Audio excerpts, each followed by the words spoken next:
هذه الحلقة من الحلقات المخصصة للتراث الثقافي اللامادي في سوريا ستكون عن الحرف والصناعات التقليدية.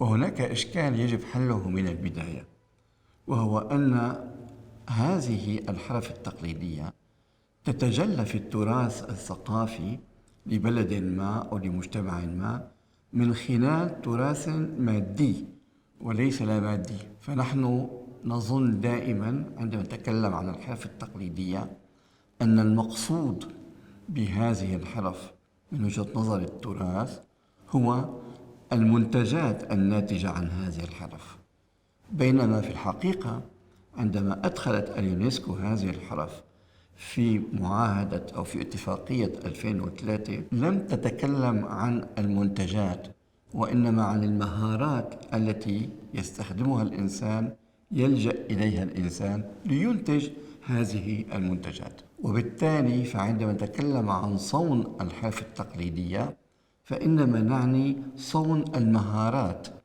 التي تستخدمها الحرف التقليدية. والكلام عن الحرف التقليدية في سوريا واسع وطويل ومتشعب، لأن هذه الحرف تخص كل مجالات الحياة، ونتائج هذه الحرف، نتائج مهاراتها، موجودة في كل لحظات الحياة اليومية. ولذلك سنتوقف فقط عند بعض أبرز هذه الحرف، لأننا لا نستطيع ولن نستطيع الكلام عن كل الحرف الموجودة في سوريا.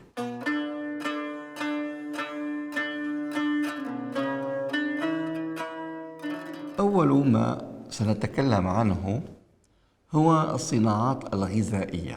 سبق أن تكلمنا في واحدة من الحلقات الماضية عن صناعة بعض الزيوت مثل زيت الروزكان من الوردة الدمشقية، وصناعة ماء الورد، وغيرها من الصناعات الغذائية.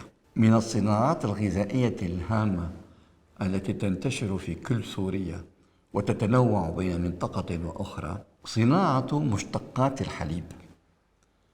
والحليب ينتج بكميات ضخمة جدا في البلد، لأن هناك الكثير من المواشي، وهي أغنام وأبقار وإبل وماعز وبعض الجواميس. هذا الإنتاج الكبير للحليب منه ما يستخدم مباشرة في الطعام، ومنه ما يصنع ويتحول إلى أشكال غذائية أخرى.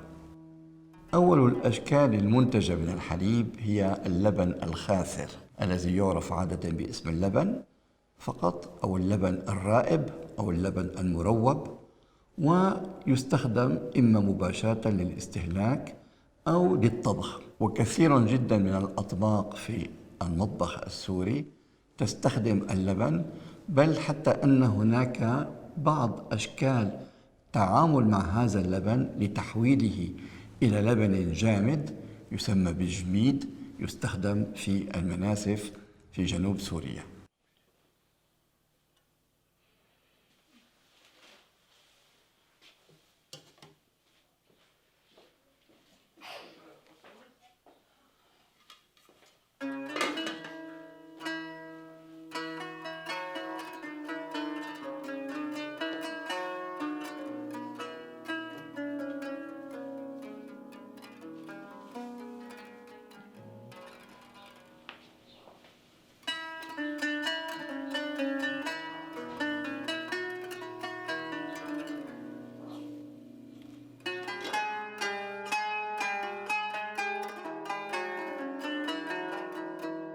واللبن يحول إلى لبنة، واللبنة تعتبر من العناصر الأساسية على المائدة السورية في وجبات النهار الثلاث وما بينهما. تقدم اللبنة إما بشكلها اللزج عندما تكون طرية، أو تحفظ في الزيت بعد أن تنشف ويستخرج ماؤها، وتضاف إليها بعض المواد مثل الحار أو بعض الأعشاب كالزعتر البري وغيره.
من الحليب أيضا تشتق مادة تستخدم كشراب في رمضان أو في غير رمضان، اسمه الشنينة.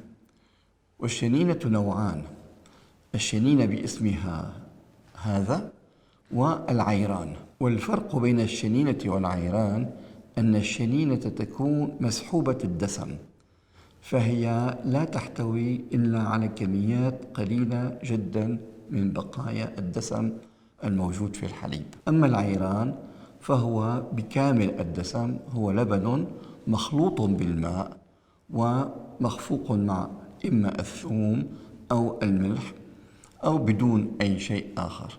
والقشدة أو القشطة كما تسمى بشكل أعم تصنع أيضا من الحليب بأنواع مختلفة جدا، فمنها القشدة المخفوقة والمجمدة والمخمرة والخفيفة وغيرها. وهناك نوع خاص من القشطة يصنع في مدينة حماة يسمى البيريت، ويستخدم للحلويات، وهو غالي الثمن وقليل الوجود. هذه التسميات تختلف بحسب طريقة التحضير أو بحسب الغاية التي تحضر من أجلها، لكن بكل الأحوال تشترك كل أنواع القشدات بأنها عالية الدسم. أما الزبدة فهي الدسم الصافي المأخوذ من الحليب، ويتم استخراج الزبدة من الحليب مباشرة، سواء للاستهلاك المباشر أم للطبخ، باستخدام القربة. القربة هي جلد غنم صغير مغلق تم إغلاقه بالخيوط، ووضع الحليب بداخله وعلق على أعواد، ثم يجري خض هذه القربة لمدة ساعة أو أكثر، ولذلك تسمى هذه القربة في بعض المناطق بالخضة.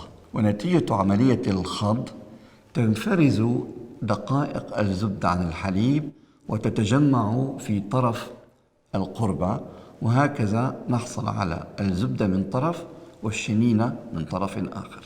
هذه القربة تسمى في بعض المناطق في وادي الفرات بالشجوة أو الشجوة. أما السمنة وهي أيضا من مشتقات الحليب فإنها تعرف بدسوميتها العالية جدا، وتستخدم بشكل خاص في الطبخ، ويشتهر منها نوعان هما السمنة الحموية التي تنتج في ريف حماة الشرقي، والسمنة العربية وهي شبيهة جدا بالسمنة الحموية، وهي كما قلت عالية الدسم. ومن مشتقات الحليب ويصنع من اللبن الخاسر الشنجليش، والشنجليش يشبه الجبنة ولكنه يعرف بطعمه اللاذع وبرائحته النفاذة. الشنجليش طبق رئيسي في المازة على المائدة السورية، وكذلك في طعام الفطور. يقال إن اسم شنجليش يأتي من اجتماع كلمتين تركيتين هما جنجل وإيش، فيصبح جنجل إيش. والجنجل هو واحد من الأسماء التي تطلق في سوريا على الشعوب الرحل التي لا تعرف الاستقرار، ومن أسمائها الأخرى القرباط والرياسة، وهي تشبه كثيرا الشعوب الرحل الموجودة في حوض المتوسط أو الممتدة من الهند إلى أسبانيا، مثل الجيبسي والمور والزيغان والغجر. أما كلمة إيش فتعني الطعام، وبالتالي يصبح جنجل إيش طعام الجنجلة أو طعام القرباط. ومن أكثر مشتقات الحليب انتشاراً واستهلاكاً وتنوعاً الأجبان طبعاً، وهناك في سوريا ما لا يقل عن 20 نوع من الأجبان المختلفة التي تختلف بقوامها وبشكلها أكثر من اختلافها بطعمها. من هذه الأنواع نعرف مثلا المعراوية والديرية والحموية والمشللة والبيضاء والحلوة والمالحة والمجدلة.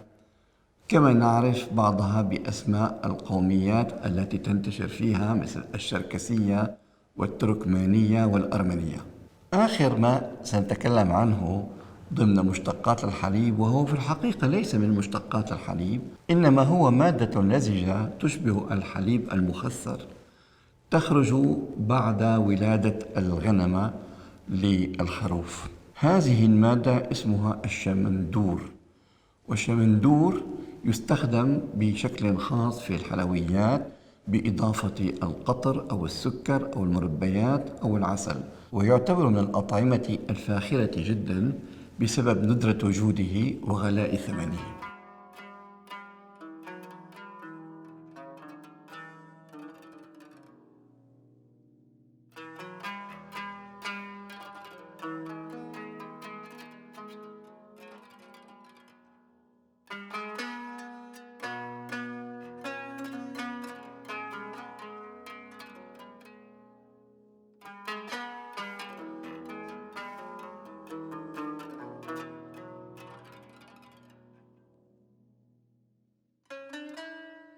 أول حرفة سأتكلم عنها بين المهارات المستخدمة لإنتاج الأنواع المختلفة من الأقمشة هو مهنة الأغباني. والأغباني لا يعرف تاريخه حقيقة، فلا أحد يستطيع أن يقول بدقة من أين أتى أو كيف وصل إلى سوريا أو كيف كان أصله الأول. لكن من المعروف بحسب بعض الكتابات النادرة التي ذكرت هذا النوع من القماش أن الأغباني هو عبارة عن قطعة نسيج بيضاء أو مائلة إلى السمرة، ومن هنا لون الأغباني. وقد تكون هذه القطعة من الحرير الطبيعي وتكون عندها غالية جدا، أو من الحرير الصناعي، أو حتى من القطن الخام. وتطرز هذه القطعة بموتيفات وزخارف مختلفة لكنها ثابتة ومتكررة. كان التطريز يتم يدويا، لكن مع دخول الآلات والتقنيات الحديثة صار التطريز صناعيا. وهناك شكل آخر من الأغباني لا يجري فيه التطريز، وإنما يقوم على أساس الطباعة، فتجري الطباعة على القماش المعالج بألوان وأشكال موجودة في قوالب خشبية أو نحاسية. وهذه الطريقة الأخيرة تعرضت لتهديد كبير خلال السنوات الأخيرة، سنوات الحرب، بسبب فقدان الناس المتخصصين بصنع القوالب أو بسبب احتراق هذه القوالب وفقدانها.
تتركز صناعة الأغباني في منطقة دمشق في بلدة دوما، التي كانت المصدر الأساسي للتطريز الأقمشة القادمة من حلب أو القادمة من دمشق. وخلال السنوات الأخيرة، سنوات الحرب، جهدت الدومانيات للحفاظ على هذا التراث في بلدتهن، لكن للأسف عمليات التهجير الكبير والدمار الذي لحق بالبلدة أصاب هذه الصناعة أيضا.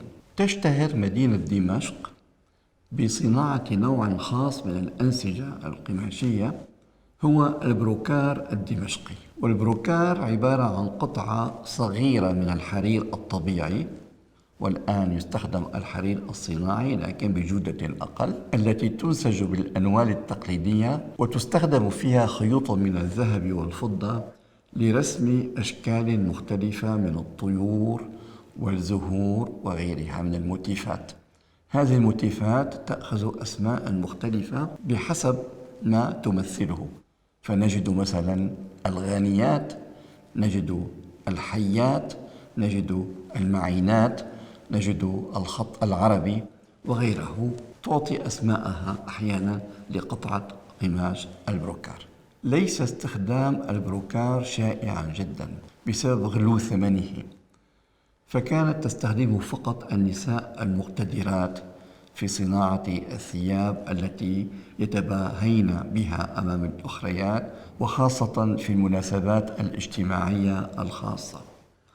أما الرجال فلا يعرف عنهم لبس البروكار إلا في حالتين: عند وجهاء الأحياء القديمة، حيث كانوا يضعون نطاقا أو زنارا من البروكار، قطعة البروكار، وكانوا يتباهون بها، أو في الألبسة الحديثة، حيث يستخدم بعض الرجال قطع البروكار كربطات عنق. في البيوت القديمة للعائلات المقتدرة والمعروفة نجد قطعا من البروكار تستخدم لتغطية قطع الأثاث الصغيرة كالطاولات وغيرها. ومن الحرف النسيجية التي اشتهرت بها تحديدا مدينة دمشق حرفة صناعة الدماسكو.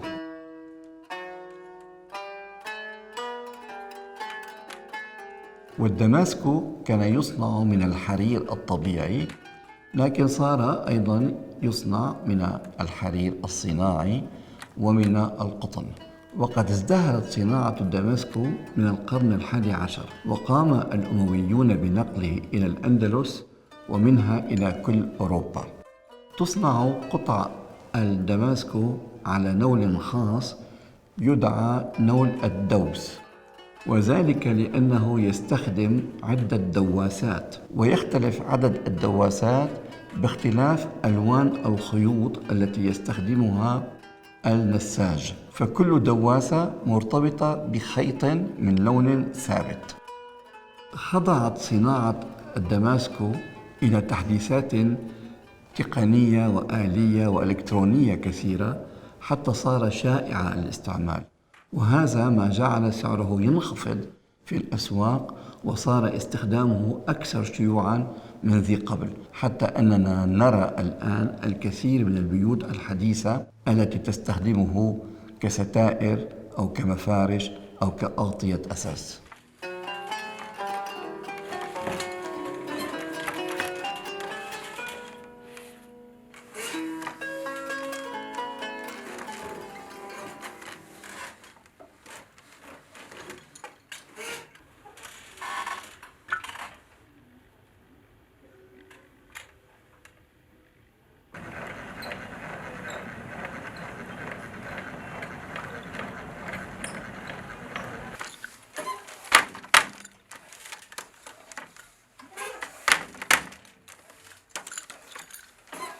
وهناك حرفة استخلاص الحرير الطبيعي.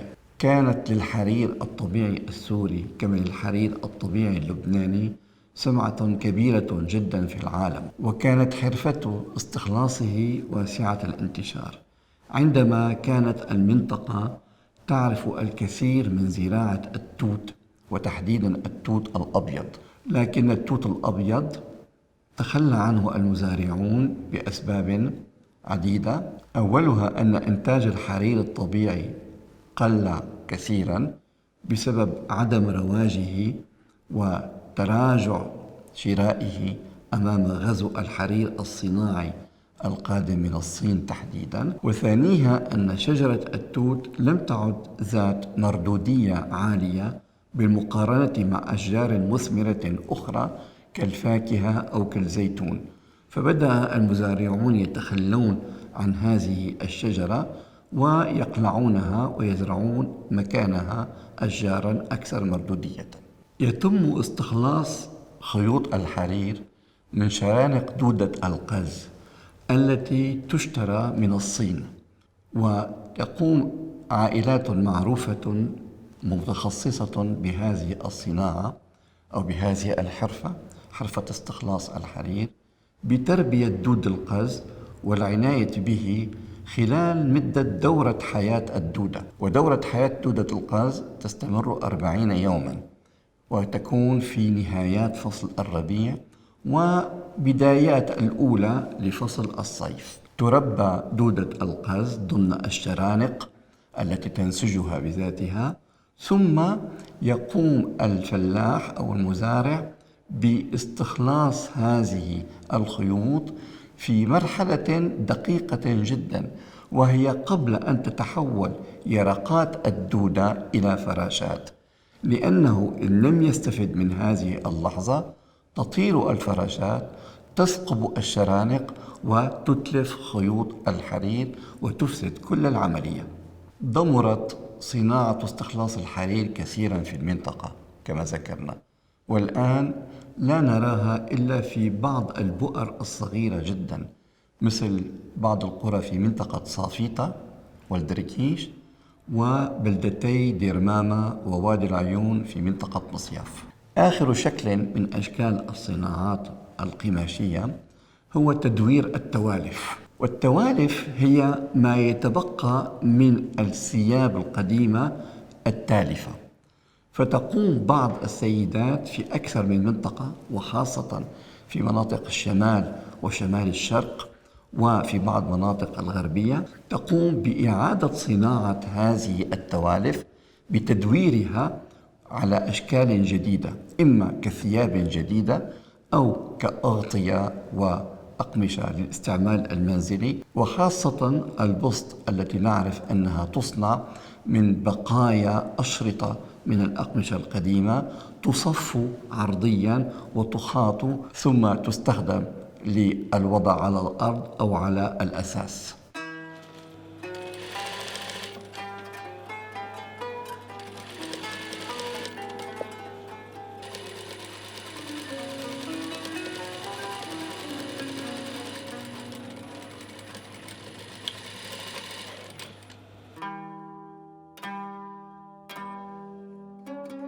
المقششات هي ما يصنع من القش، والقش يستخرج من النباتات الطويلة الساق، منها نباتات تزرع كالقمح والشعير، ومنها نباتات طبيعية برية تنبت من تلقاء نفسها، مثلا نبات السعد المعروف في جبل الشيخ، أو نبات قصب الزل أو قصب البربار الذي ينمو على مجاري الأنهار، نهر العاصي، نهر الفرات، أو النبات المعروف باسم السنيبلة في منطقة الساحل.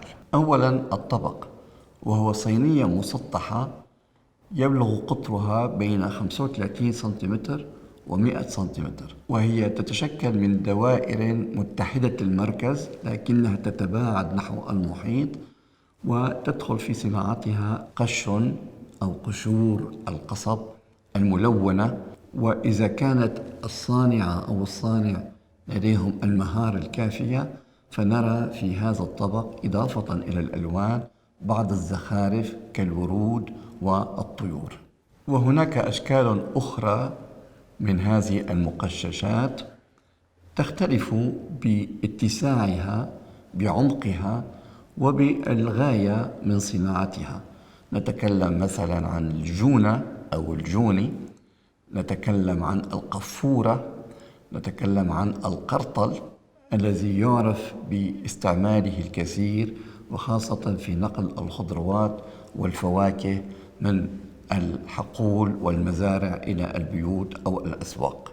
أما الأماليد التي تستخدم في صناعة مجموعة مختلفة من السنال، فهي تأتي من النباتات أو الشجيرات الحرجية، وخاصة العزلان والطيون والآس. والآس هو الأكثر استخداما أو كان الأكثر استخداما قبل أن يبدأ بالانقراض، وقبل أن تلحقه النيران، نيران الحرب ونيران الحرائق، بسبب التحول المناخي الذي يعرفه العالم كله. أشكال السلال كثيرة وتختلف كما ذكرنا حسب الغاية منها وحسب حجمها. عندنا مثلا السلالية والتي تستخدم بشكل خاص لنقل القمح في وقت سلق القمح بعد الحصاد. عندنا السننية، عندنا الصينية، القرطل، الجوني والجونية، القفورة أيضا، إلى ما هنالك من أنواع مختلفة. وصناعة الآلات الموسيقية أيضا صناعة تقليدية سورية بامتياز، وقد عرفت الآلات الموسيقية المصنوعة في سوريا في كل بقاع العالم التي تستخدم هذا النوع من الآلات. هناك صناعة العود والبزق والقانون والآلات الإيقاعية بكامل أنواعها، إضافة إلى آلات النفخ مثل المزمار والناي والمجوز والشبابة والمنجيرة وغيرها. تميزت الآلات الموسيقية المصنوعة خصيصا في مدينتي دمشق وحلب، لكن انتقلت هذه الصناعات إلى مدن متوسطة أخرى مثل حماة وحمص وحتى السلامية. وكان من أسباب انتشار صناعة الآلات الموسيقية وخروجها من المدينتين المركزيتين الأساسيتين أن كثيرا من الموسيقيين تحولوا إلى صناعة الآلات الموسيقية، لأن عملهم كموسيقيين محترفين لم يعد يكفيهم لتأمين تكاليف الحياة المعيشية، فتحولوا إلى صناعة رابحة. هذا الأمر بدون شك أثر إيجابيا على جودة الصناعة، جودة صناعة الآلات الموسيقية، لأن الموسيقيين يحاولون أن ينتجوا آلات أكثر دقة وأكثر مطواعية للعزف.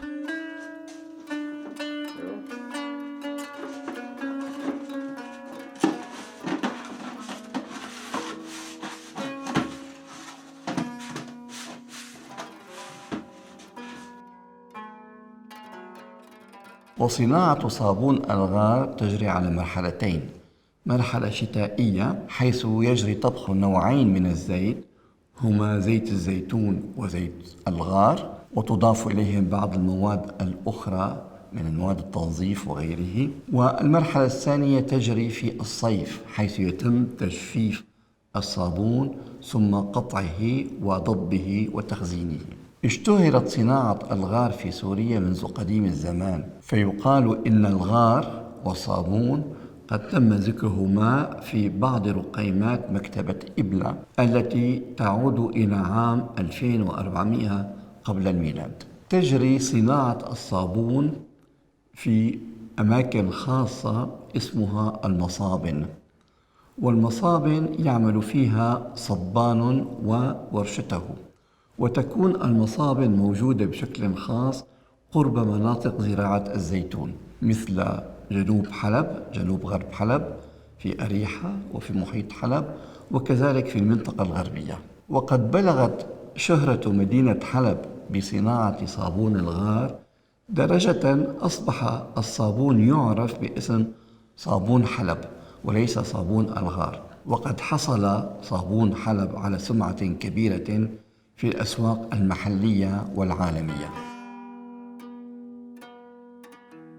ونذكر منها تحديدا صناعة الموزاييك. تتميز صناعة الموزاييك بتزيين القطع الخشبية الكبيرة أو ذات الحجوم الكبيرة بقطع خشبية ملونة صغيرة تصنع على شكل رقائق. هذه الرقائق الخشبية يتم قصها ثم تلوينها ثم لصقها على القطع الخشبية الكبيرة.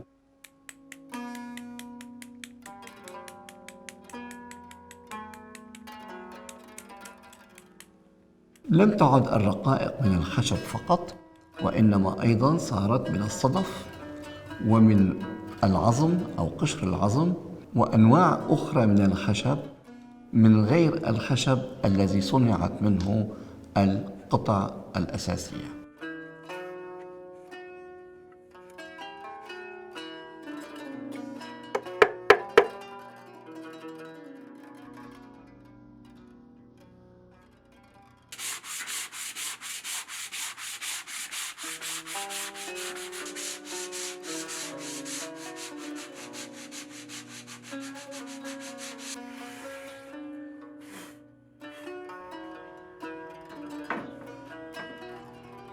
إلى جانب حرفة الموزاييك نتكلم عن حرفة العجمي، والعجمي هو تلوين الخشب، ويقوم به صناع متخصصون، ويدعى هذا التلوين بالدهان الدمشقي، لأن غالبية المتخصصين به هم من الدمشقيين. ويعتمد تلوين الخشب العجمي على شكلين من أشكال الزخارف، فنجد الزخارف الطبيعية المستوحاة من البيئة المحيطة، والتي يقوم الفنان المزخرف بتجريدها من شكلها الأساسي لتصبح صالحة لأن تكون موتيف متكرر وجميل. وهناك الموتيفات الهندسية التي تشتق من المثلث والمربع والدائرة. يستخدم العجمي بشكل خاص لتزيين الأسقف في بيوتات الأسر العريقة الميسورة، أو في المكتبات، أو في الصالات العامة، أو في الصالات الرسمية.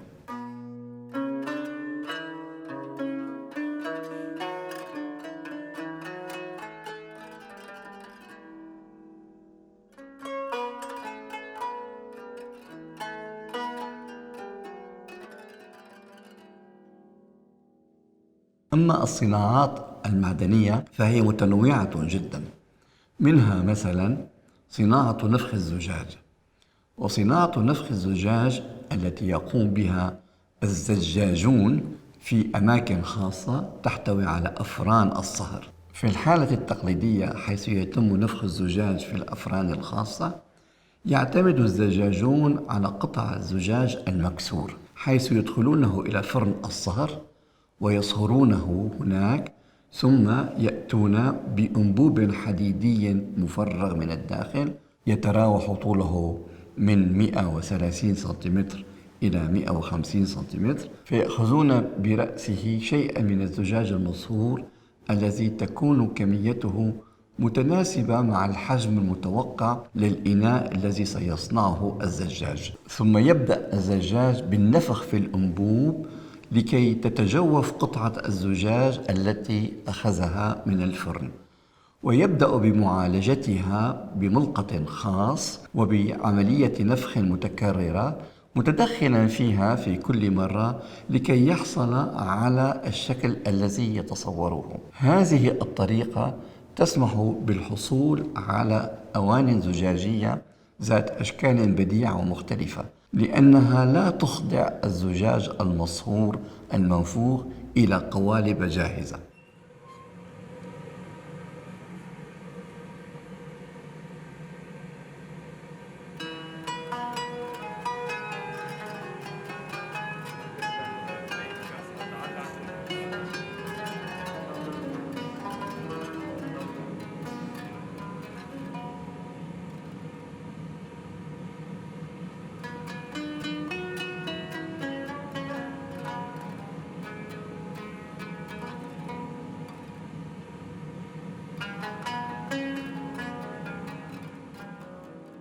ومن الصناعات المعدنية الأخرى صناعة النقش على النحاس.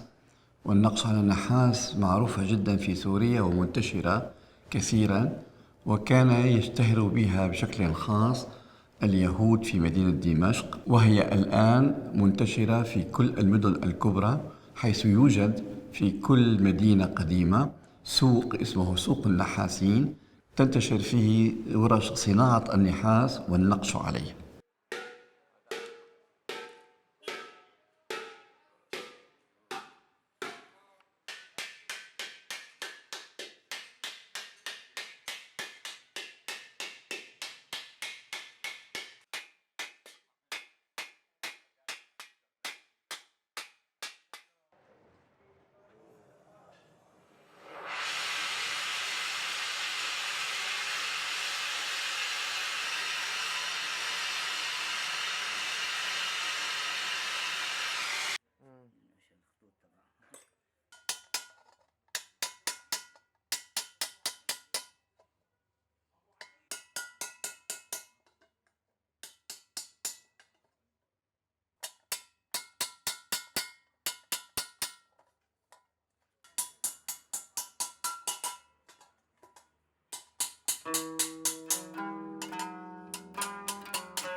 أيضا هناك صياغة الذهب والفضة، وهناك صناعة الخناجر والسيوف، وهناك صناعة الحلي بشكلها البدوي أو بشكلها المديني، وغيرها جدا من الصناعات المعدنية.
صوت مناجل.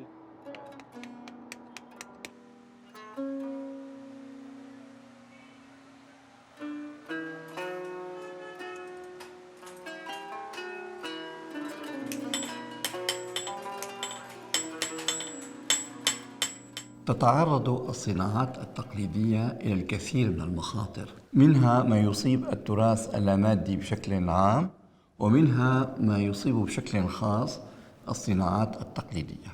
مثلا من هذه التهديدات الصناعات الرخيصة التي تحل محل الصناعات التقليدية، والتي تنتج مواد رخيصة تأتي من الصين تحديدا أو من تايوان، والتي تجعل من الصعب على الصناعات التقليدية أن تنافسها في الأسواق. وهناك أيضا وبشكل مناقض تماما الأعمال المنزلية التي تقوم بها الأسرة وتصنع موادا مثل المواد الغذائية مثلا، تجعلها تستعيض عن الصناعات الموجودة في الأسواق. ومن المخاطر والتهديدات الأخرى التي تصيب هذه الصناعات التغيرات المناخية التي تطال الطبيعة وتغير من المواد الأولية فتجعلها مفقودة أو نادرة الوجود. أيضا من المخاطر الخاصة بالصناعات التقليدية مخاطر بنيوية تأتي من داخل هذه الصناعات ذاتها، مثلا نقل التراث، نقل الخبرة والمهارة. كثير من الشباب لا يتحملون الزمن الطويل اللازم للتدرب ولاكتساب المهارة التي يملكها أهلهم أو أشخاص من عائلتهم، فيتوقفون عن التدريب وعن تعلم هذه المهارة. وبما أن أصحاب المهارات من كبار السن غيرون على صناعاتهم وعلى أسرار مهنهم، فلا يعطونها لأي كان.